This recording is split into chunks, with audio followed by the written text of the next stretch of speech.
देखिए एक्सरसाइज 4.1 का दूसरा क्वेश्चन, और ये हमारा द्विघात समीकरण का तीसरा वीडियो है। ठीक है, तो दूसरा क्वेश्चन क्या है, दूसरे का पहला पार्ट, एक आयताकार भूखंड का क्षेत्रफल 528 मीटर स्क्वायर है। क्षेत्र की लंबाई यानी कि भूखंड की लंबाई दे रखी है आपको, लंबाई चौड़ाई के दोगुने से एक अधिक है। तो हमें भूखंड की लंबाई और क्या निकालना है, चौड़ाई ज्ञात करनी है। ठीक है, तो देखो क्या करते हैं, इसका हल निकालेंगे। तो यहाँ लिखेंगे माना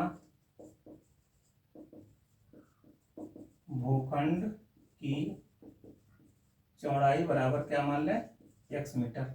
अब ये हमें गिवन है, गिवन दिया है, क्या दिया है क्वेश्चन में कि लंबाई चौड़ाई के दोगुने से दो अधिक है। तो यहाँ पे लिखेंगे भूखंड की लंबाई बराबर 2 गुणे चौड़ाई प्लस 1। तो यहाँ पे लंबाई क्या हो जाएगी हमारी, लंबाई बराबर 2x प्लस 1, और ये क्या हो गई, मीटर। ठीक है, अब क्या दिया है, और दिया है, क्या दिया है, भूखंड का आयताकार भूखंड का क्षेत्रफल कितना है, तो ये दिया है गिवन, ये भी गिवन में है कि आयताकार भूखंड का क्षेत्रफल दे रखा है 528 मीटर स्क्वायर। अच्छा, आयत का क्षेत्रफल लंबाई गुणे चौड़ाई, क्योंकि भूखंड आयताकार है तो यहाँ हो जाएगा लंबाई गुणे चौड़ाई बराबर 528। लंबाई कितनी है, 2x प्लस 1, तो लंबाई की जगह रख देंगे 2x प्लस 1 और गुणे x बराबर 528। ठीक है, अब यहाँ पे इसकी ब्रैकेट ओपन कर दो, x की पहले 2x से गुणा होगी तो 2x स्क्वायर, बन की x से होगी तो ये x हो गया। अब 528 बराबर इधर प्लस में, इधर आगे किस में हो जाएगा, माइनस में, तो माइनस 528 बराबर 0। और ये समीकरण कैसा आ गया, हमें द्विघात समीकरण प्राप्त हो गया। तो लिख दो, ये है समीकरण, द्विघात समीकरण है। कैसा समीकरण है, द्विघात समीकरण। अब यहाँ पे हम इसके फैक्टर करने, क्योंकि हमें क्या निकालनी है, भूखंड की लंबाई ज्ञात करनी है और क्या ज्ञात करनी है, चौड़ाई। तो यहाँ पे 2x स्क्वायर, इस समीकरण को ले लो यहाँ से, 2x square plus x minus 528 बराबर 0। ठीक है, अब यहाँ पे 2 और 528 की क्या करेंगे, गुणा करेंगे तो ये हो गया 1056। कितना गया, 1056। अब 1056 के ऐसे फैक्टर करो कि घटाने पे 1 आना चाहिए। ठीक है, उनके जो गुणनखंड आएंगे वो 1 आना चाहिए। तो दो फैक्टर में मिलेंगे, कोई कौन कौन से मिलेंगे। अब 1056 हमने यहाँ पे 2 से काटो, 528 फिर 2 से काटो, 2 दूनी 4, 2 छंग 12, 2 चौक 8, फिर 2 से काटो, 2 एकम 2, 2 तीन 6, 2 दूनी 4, 2 से काटो, 2 छंग 12, 2 एकम नहीं, 2 छंग 12 और 2 छंग 12 सॉरी, फिर 2 से काटो, आ गया 33। तो 2 दूनी 4 दूनी 8 दूनी 16 दूनी 32। तो इसके गुणनखंड क्या हो गए, एक हो गया है 33 और एक कितना हो गया 32। यानी कि 33 और 32 की गुणा करेंगे तो 1056 आएगा। अब 33 में से 32 घटाएंगे तो कितना आएगा, 1। तो यहाँ पे 33 माइनस 32 बराबर कितना आ गया, 1 आ गया। ठीक है, अब यहाँ पे इसकी हम क्या निकालेंगे, हमें क्या निकालनी है, लंबाई निकालनी है और चौड़ाई। तो अब इसके यहाँ पे गुणनखंड कर दो। तो यहाँ पे हो गया 2x स्क्वायर अब plus 33x minus 32x minus 528 बराबर 0। अब 33 में से अगर हम 32 घटाएंगे तो कितना बचेगा, 1 बचेगा। ठीक है, यहाँ पे दो पार्ट बन गए हमारे। पहले पार्ट से हमने x का मान लिया तो x प्लस सॉरी यहाँ पे 2x प्लस 33 बचेगा, यहाँ से माइनस का 16 का मान लिया, 16 दूनी 32। तो यहाँ पे क्या बचेगा, 2x और प्लस यहाँ पे क्या बचेगा 33 बराबर 0। पूरे से कॉमन ले लिया, 2x प्लस 33 और x माइनस 16 यहाँ पे बचा है। ठीक है, 2x plus 33 into x minus 16। अब एक बार टेक करेंगे, क्या टेक करेंगे, तो ये 2x प्लस 33 बराबर 0। तो 2x बराबर हो गया माइनस 33, x का मान कितना हो गया, माइनस 33/2। अब ये चौड़ाई हमारी आ गई, x बराबर माइनस 33/2। एक बात ध्यान रखना, हमेशा कभी भी लंबाई हो, चौड़ाई हो, ऊंचाई हो या दूरी हो, ये कभी भी ऋणात्मक वैल्यू नहीं होती, हमेशा पॉजिटिव वैल्यू होती है। तो इसीलिए ये वैल्यू क्या होगी, अमान्य होगी। कैसे लिख दें, अमान्य, यानी कि ये मान्य नहीं है। अब यहाँ पे देख लो, अब टेक करेंगे x माइनस 16 बराबर 0। तो x बराबर कितना आ गया 16, x बराबर कितना आ गया 16। हमें क्या निकालना है लंबाई। तो यहाँ पे क्या लिखेंगे भूखंड की लंबाई हमने क्या मानी x, तो x का मान कितना आ गया 16, तो ये हो गई 16 मीटर। एक आंसर ये हो गया। अब क्या है भूखंड की लंबाई नहीं, ये भूखंड की चौड़ाई है, चौड़ाई है। तो भूखंड की लंबाई कितनी दे रखी है 2x प्लस 1, और x का मान कितना है 16, तो यहाँ पे रख दो 2 गुणे 16 प्लस 1, तो 16 दूनी 32 प्लस 1 कितना हो गया, ये हो गया है हमारा 33 मीटर। अब यही हमारा क्या हो गया है आंसर हो गया है। ठीक है, तो ये आ गई है भूखंड की चौड़ाई आपकी, ये आ गई, लंबाई आपकी ये आ गई। तो उम्मीद करते हैं क्वेश्चन समझ में आया होगा। अब हम बढ़ते हैं अपने दूसरे क्वेश्चन की तरफ। देखिए दूसरे का दूसरा पार्ट क्या है कि दो धनात्मक पूर्णांकों का गुणनफल कितना है 306। तो हमें क्या निकालना है इन धनात्मक पूर्णांकों को ज्ञात करना है। तो यहाँ पे क्या करेंगे इसका हल निकालेंगे कि माना दो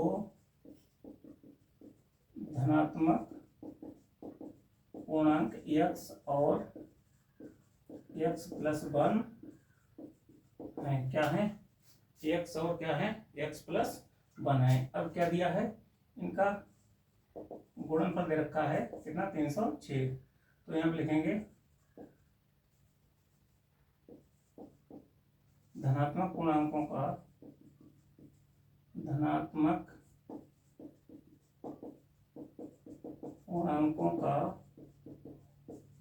गुणनफल दिया है 306। ठीक है, तो एक पूर्णांक हमारा कितना है x है, दूसरा पूर्णांक क्या है हमारा x प्लस 1। तो x गुणा x प्लस 1 ये क्या दे रखा है किसके 306 के बराबर। इसकी ब्रैकेट ओपन कर दो, तो ये हो गया x स्क्वायर प्लस x बराबर 306। तो ये हो गया x square plus x minus 306 बराबर 0। ठीक है, और यहाँ पे क्या हो गया है ये है समीकरण द्विघात समीकरण है। ये समीकरण कैसा है द्विघात समीकरण है। अब हम इसके पूर्णांक निकालेंगे, क्या क्या निकल के आएंगे। तो देखो इसके गुणनखंड कर दो, तो x square plus x minus 306 बराबर 0। अब यहाँ पे x स्क्वायर गुणांक 1 है, तो 1 की अगर 306 से मल्टीप्लाई करते हैं तो 306 ही आएगा। अब यहाँ पे 306 के फैक्टर कर दो, 306 यहाँ पे काटो, 2 से काटो, 2 एकम 2, 2 पंजे 10, 2 तियां 6। अब 3 से काटो, 3 पंजे 15 और 3 एकम 3, 3 से काट दो, 3 एकम 3 और 3 सत्ते 21। तो ये क्या होगा 3 3 9 दूनी 18 गुणे 17। तो यहाँ पे 306 के गुणनखंड आ गए हैं 18 गुणा 17। अब देखो यहाँ पे अचर पद माइनस में दे रखा है, तो ये घटाने पे ही आएगा। इन दोनों को जब आपस में घटाएंगे बड़ी संख्या में से छोटी संख्या, तो हमारा 1 आना चाहिए। तो 18 में से 17 घटाओ कितना बचा 1। अब यहाँ से देखो एक्स स्क्वायर प्लस 18x यानी कि प्लस का है तो बड़ी संख्या प्लस में रखेंगे, छोटी संख्या माइनस में। तो माइनस 17x और माइनस 306 बराबर 0। दो भाग बन गए इसके।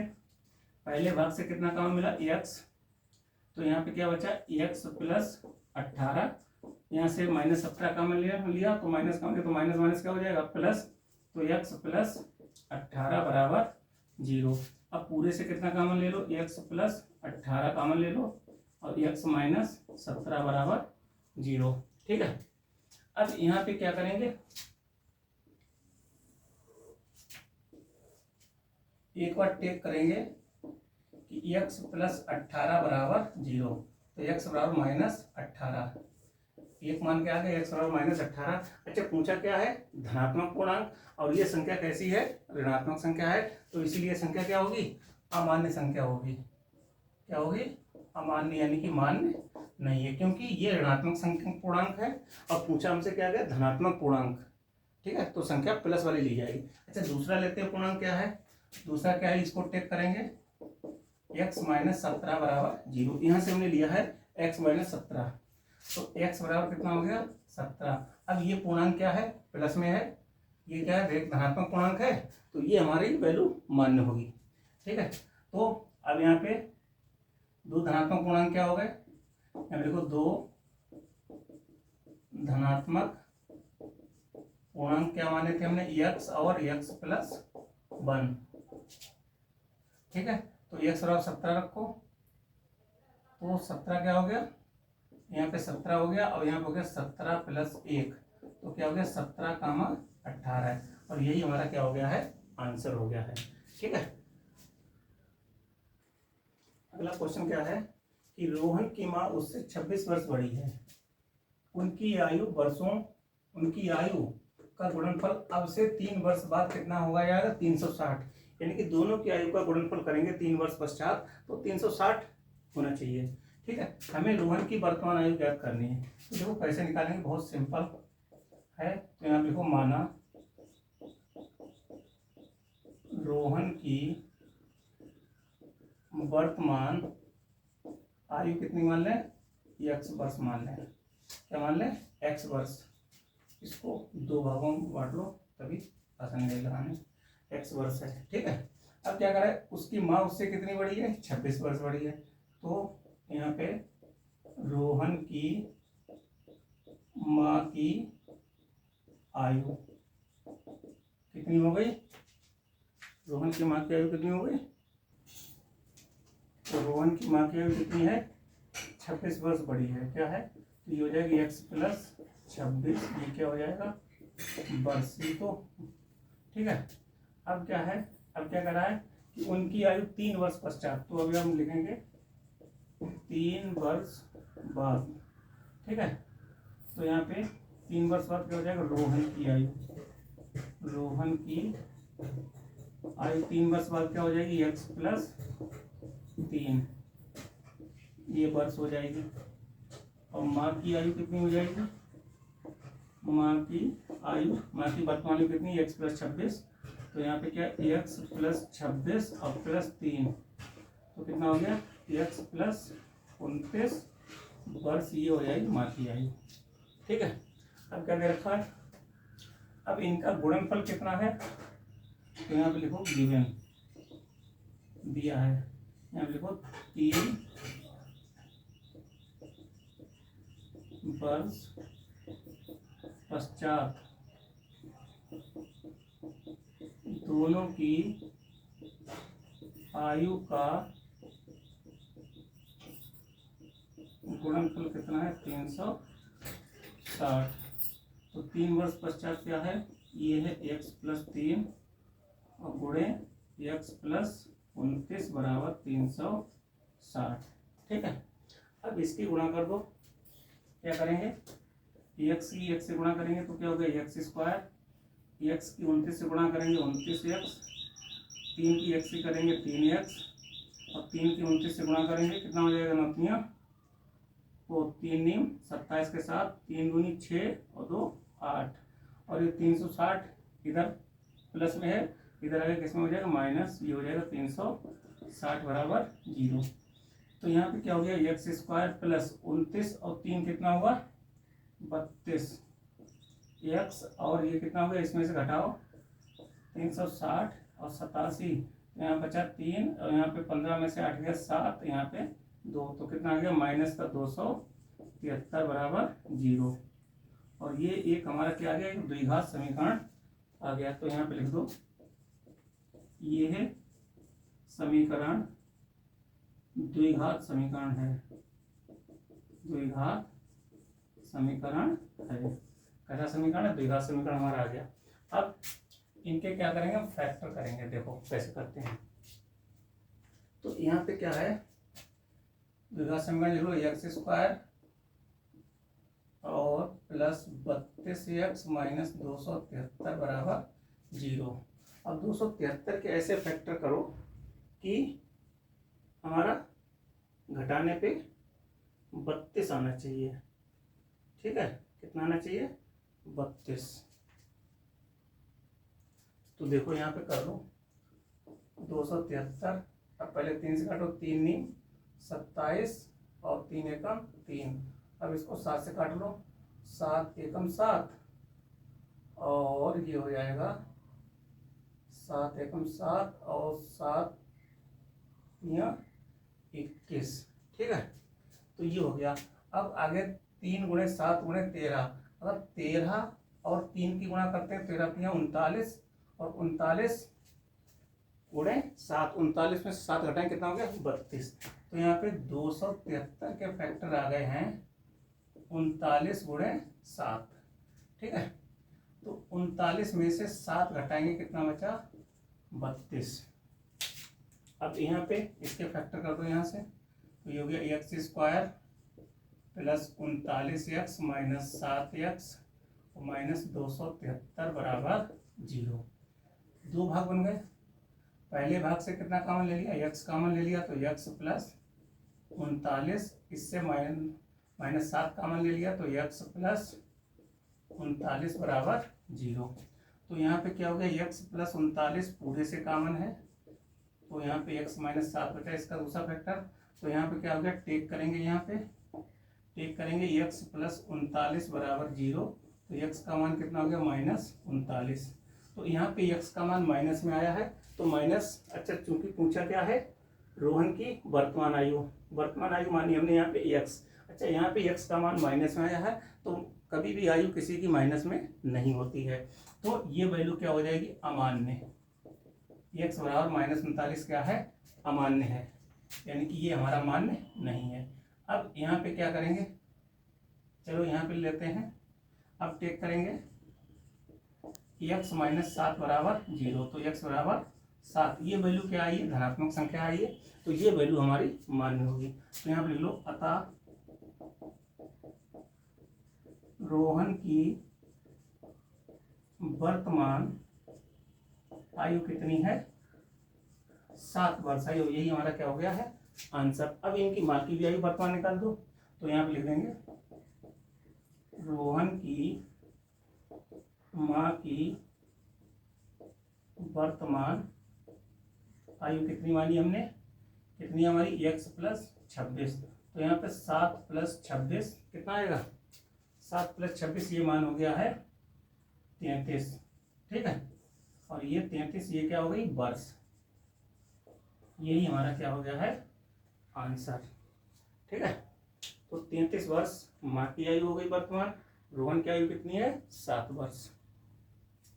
अब अगर इस आंसर को चेक करना चाहूँ कि हमारा सही आंसर है या गलत है, तो यहाँ पे देखो 3 वर्ष बाद, देखो 3 वर्ष बाद रोहन की वर्तमान आयु कितनी है 7, तो 3 वर्ष बाद कितनी होगी 7 और 3 10, तो 3 वर्ष बाद रोहन की आयु कितनी हो गई 7 और 3 10 वर्ष, ये आ गई है बेटे हमारी 10 वर्ष। अब माँ की आयु निकाल दो, तो यहाँ पे रोहन की आयु, तो माँ की आयु अब कितनी है x प्लस 29 है 3 वर्ष बाद, तो 7 प्लस 29 कितना हो गया, ये हो गया है 36। अब यहाँ पे 36 और 10 की गुणा करो, तो 36 गुणे 10 कितना हो जाएगा 360, ये हो गया। तो जो आंसर हमारा निकल के आया वो आंसर हमारा सही है। आंसर भी आप अपने आप चेक कर सकते हो कि ये आंसर जो निकल के आया वो आंसर हमारा सही है या गलत है। तो देखो यहाँ पे रोहन की आयु 3 वर्ष बाद क्या होगी, वर्तमान आयु 7 वर्ष है, 3 वर्ष बाद क्या हो जाएगी 10 वर्ष। माँ की आयु कितनी है माँ की आयु 33 वर्ष, 3 वर्ष बाद क्या हो जाएगी 36 वर्ष, तो 36 और 10 की गुणा करेंगे कितना गया 360। हम आंसर भी अपना चेक कर सकते हैं कि आंसर हमारा सही है या गलत है।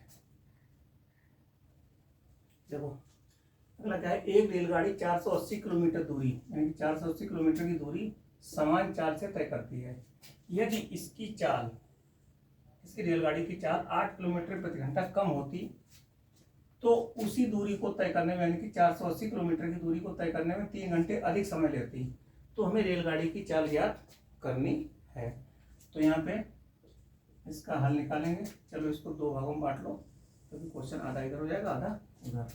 तो यहाँ पे लिखेंगे माना, ये हल है, माना रेल गाड़ी की चाल क्या है x किलोमीटर प्रति आवर, आवर मीन्स क्या होता है घंटा।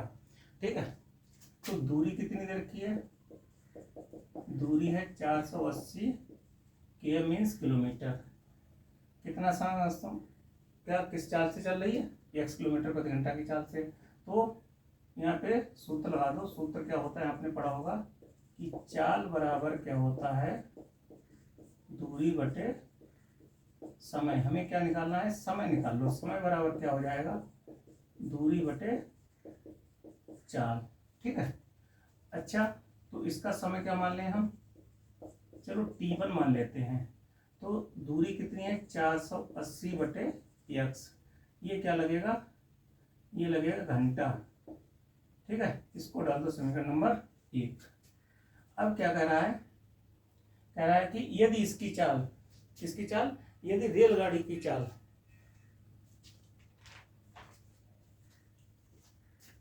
यहाँ पे यदि रेल गाड़ी की चाल 8 किलोमीटर प्रति घंटा कम होती, ठीक है, कम होती तो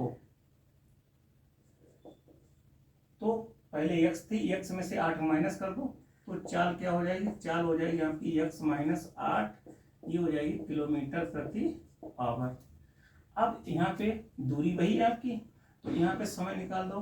कितना समय लगा, समय मान लेते हैं t2, तो क्या हो जाएगा, दूरी बटे चाल। दूरी कितनी है 480, समय कितना और चाल कितनी, x माइनस 8। तो यानी कि t2 बराबर आ गया है 480 और बटे x माइनस 8। समीकरण नंबर 2, ये भी किसमें है, घंटा में। समीकरण नंबर 2। अब क्या कर रहा है कि क्या कर रहा है, क्या कर रहा है, देखो अब यह दे रखा है ये गिवन। ठीक है, क्या दे रखा है कि दोनों स्थितियों का अंतर, दोनों स्थितियों का अंतर कितना है, 3 घंटे का अंतर है। 3 घंटे का अंतर है। तो देखो जाहिर सी बात है, जिसकी चाल 8 किलोमीटर प्रति घंटा कम कर दी गई, वो समय अधिक लेगी 480 किलोमीटर की दूरी तय करने में, और जिसकी चाल अधिक होगी वो 480 किलोमीटर की दूरी को तय करने में कम समय लेगी। तो यहाँ पे क्या हो जाएगा, दूरी का स्थितियों का अंतर। तो t2 माइनस t1 बराबर क्या दे रखा है, 3 दे रखा है। t2 माइनस t1 बराबर 3। तो अब यहाँ देखो t2 का मान कितना है, यहाँ पे रख दो समीकरण 1/2 से।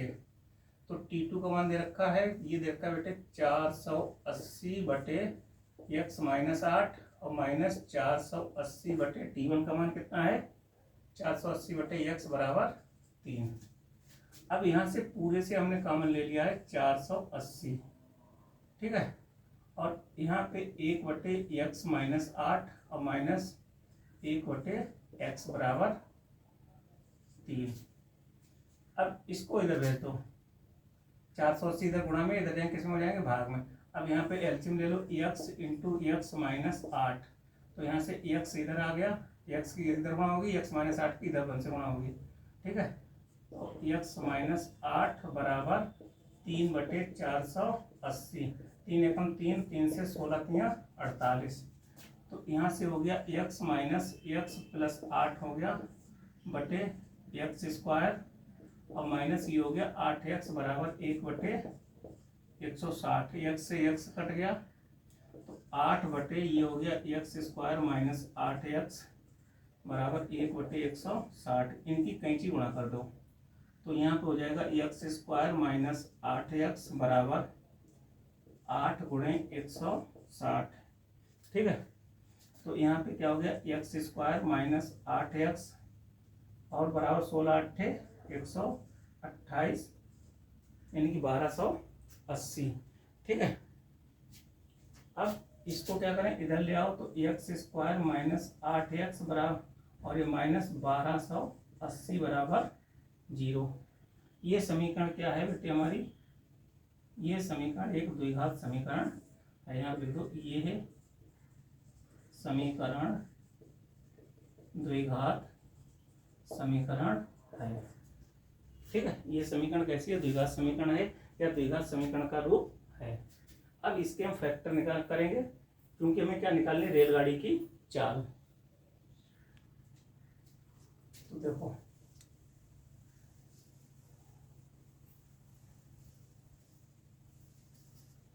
तो यहाँ पे इसके फैक्टर कर लो, तो ये हो गया x square minus 8x minus 1280 बराबर 0। देखो तो 1280 के फैक्टर क्या आएंगे, ये आ जाएंगे हमारे एक्स स्क्वायर माइनस, ये माइनस से घटाने, तो ये आ जाएगा 40 गुणे 32, 32 दूनी 64 और 64 दूनी 128, 128 आएगा 1280। ठीक है, अब 40 में से यदि हम 32 घटा दें तो कितना बचा, 8। अब यहाँ पे देखो 8 माइनस का है, तो बड़ी वाली संख्या माइनस में रखनी पड़ेगी, छोटी वाली संख्या प्लस में, यानी छोटा जो गुणनखंड आया वो प्लस में रखना पड़ेगा। तो x square minus 40x plus 32x minus 1280 बराबर 0। दो भाग बन गए, पहले भाग से कॉमन ले लिया x, तो x माइनस 40, इससे 32 कॉमन ले लो तो x माइनस 40 बराबर 0। तो x माइनस 40 पूरे से कॉमन ले लें और x प्लस 32 बराबर 0। तो अब यहाँ पे एक बार टेक करेंगे, तो x माइनस 40 बराबर 0, तो x का मान कितना हो गया है, 40। ठीक है, अब इसको भी ले लो, x प्लस 32 यहाँ पे टेक करेंगे, x प्लस 32 बराबर 0, तो x बराबर हो गया माइनस 32। और ये वैल्यू कैसी हो गई, अमान्य, क्योंकि चाल कभी भी ऋणात्मक नहीं होती है, ये अमान्य वैल्यू हो गई। अब तो रेलगाड़ी की चाल कितनी हो गई, यहाँ पे लिख दो, अतः रेलगाड़ी की चाल कितनी आ गई, 40 किलोमीटर प्रति घंटा। अब यही हमारा क्या हो गया है, आंसर आ गया निकल के। ठीक है, अब देखो कैसे पता करेंगे ये आंसर जो हमारा 40 किलोमीटर प्रति घंटा आया सही है गलत है। तो यहाँ पे समीकरण 1 से पहले समय निकाल लो, समीकरण 1 से लेंगे, t1 बराबर 480 बटे x है, x का मान आ गया है 40, तो 480 बटे कितना हो गया 40, 0 से 0 काटो, 4 से काटो 12, तो ये हो गया 12 घंटे। ठीक है, अब दूसरा समीकरण ले लो, समीकरण 2 से चेक कर सकते हो आप, t2 बराबर कितना है 480 बटे x माइनस 8, तो 480 बटे यानी कि 40 में से 8 घटाएंगे कितना बचेगा, तो 480 बटे कितना आ गया 32, इसको काट दो, 8 चौक 32, 8 से काटो, 8 छंग 48, 4 से काटो 15 चौको 60, तो कितना आ गया 15 घंटे। ये आ गया 15 क्या आ गया घंटे। अब यहाँ पे हमने कंडीशन क्या ली थी, T2 माइनस, दोनों स्थितियों का अंतर क्या था, T2 माइनस T1 बराबर 3। अब 15 में से अगर हम 12 घटाएंगे तो कितना बचेगा 3, तो 3 बराबर कितना आ गया 3। तो आंसर हमारा जो निकल के आया है वो एकदम सही है, समझ गए। यानी कि पहली जो स्थिति के अनुसार गाड़ी चलती है वो 12 घंटे का समय लेती है 480 किलोमीटर की दूरी तय करने में। दूसरी स्थिति के अनुसार जब गाड़ी की चाल 8 किलोमीटर प्रति घंटा कम कर दी जाती है तो उसके बाद वो समय लेती है 15 घंटे का समय लेती है 480 किलोमीटर की दूरी तय करने में। यानी कि दूरी हमारी समान है, दूरी में कोई फर्क नहीं है। तो ये हमारा, हमने आंसर भी चेक कर लिया कि क्या हमारा आंसर सही है या गलत है। ठीक है, तो फिर उम्मीद करते हैं आपको समझ आया होगा। फिर मिलते हैं नेक्स्ट वीडियो में।